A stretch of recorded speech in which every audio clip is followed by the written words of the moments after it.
Okay, well, I wanted to do a recording about my Paul Reed Smith guitar. I picked up the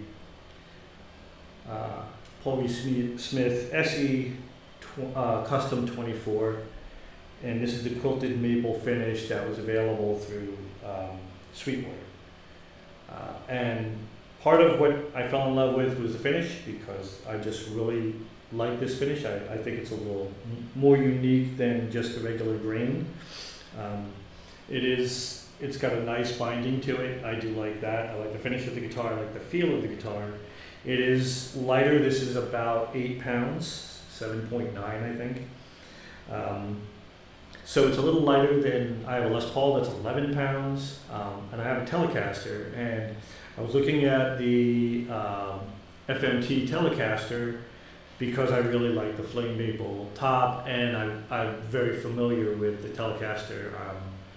It's unique, but it's also got a sound on it that is in its own area. So when I consider the sound of something like a Les Paul, something beefy, and something like the Telecaster, which is thinner and screaming, there's a lot of tones you can get out of it. Different guitars do different, have different aspects. But to me, also the guitars have a personality to it.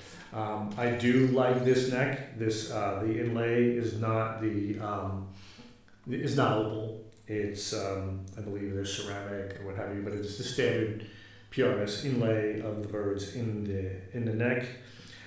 The controls, there's a 3-way switch here, front, mid, both, back. I do like the tremolo bridge. I've not used the whammy bar on it yet. Both of the knobs they're each a little different.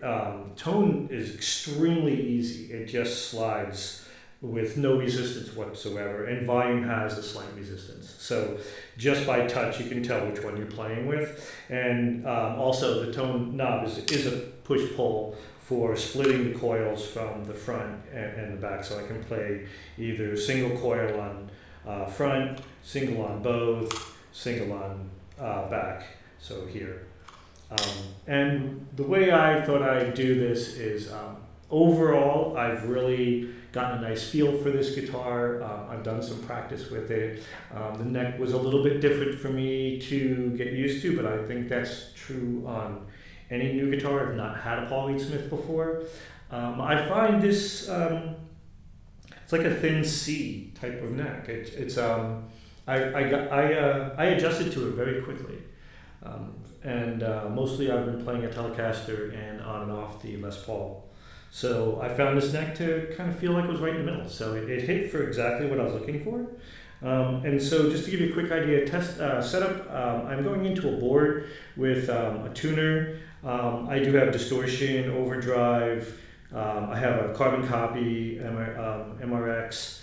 I also have a nice Julia Walrus that I really enjoy, and a fuzz pedal, and I do have a Sentry at the end, a gate. And so the way I figure I do this is I've got it plugged in with nothing on, and I'm just going to run it clean into the Princeton reverb. I've got set at 7 on volume, 5 on treble, 4 on bass. I've got about 2.5 on reverb. And then I'll go ahead and do some playing around with the pedals as I got them set up.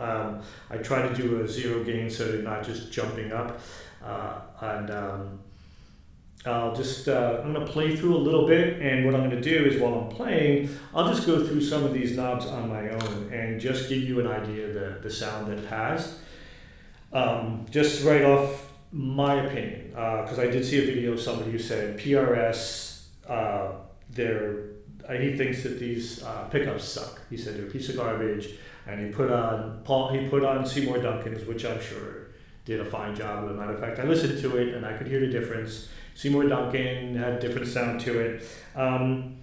This has got a unique sound to it. I think that they're a little thin for the guitar, but they fit the style of the body. It's not as a heavy sound as you would get on a thicker guitar, and that resonates through these pickups. So I wouldn't say they suck.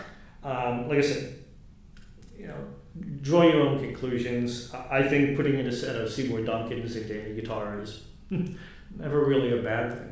So I do like this the way it is at the box, and I have no intention of doing any immediate custom work to it. I did think about the custom locking tuners and things like that, but just straight out from Sweetwater the way it came is fine for me. So I'm going to play a little slow blues, and I'll work through some of these tones, try and just walk through each as we go, and let you hear what she does.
Okay, to give you a good idea what it sounds like, I really do enjoy it. I think it's got a lot of personality. I think if you're looking for a guitar that's kind of right between, to me, this sits right where it sounds. It sits right between, if you like a Les Paul and you like a good Telecaster, you might just like this. It just sits right in that area to me, and it was exactly what I was looking for. I played my Les Paul for, 78, I don't know, a long time. I've got the Telecaster I've had now 10 years. Absolutely love it. I've had the Strat about the same amount of time. Like the Strat, like the Tele better, personal preference. I've got a Seymour Duncan in that. I like my Les Paul Custom. I've had it, like I said, since 78. This fits the bill for me. It's a nice guitar. It was what I think the $949 at Sweetwater. They did a fine job with the setup. It came in clean. Of course, not in tune, but the strings were all brand new and it was polished up and she was ready to go. I mean, all I do is tune it up and play it. So if you're considering a guitar in this area, I hope you find it, you like it. Of course, buy with a place that you can always send it back from. Hope you enjoyed this information. I hope it helped you out. I know I really enjoyed putting it together. Yeah. So, have a good one.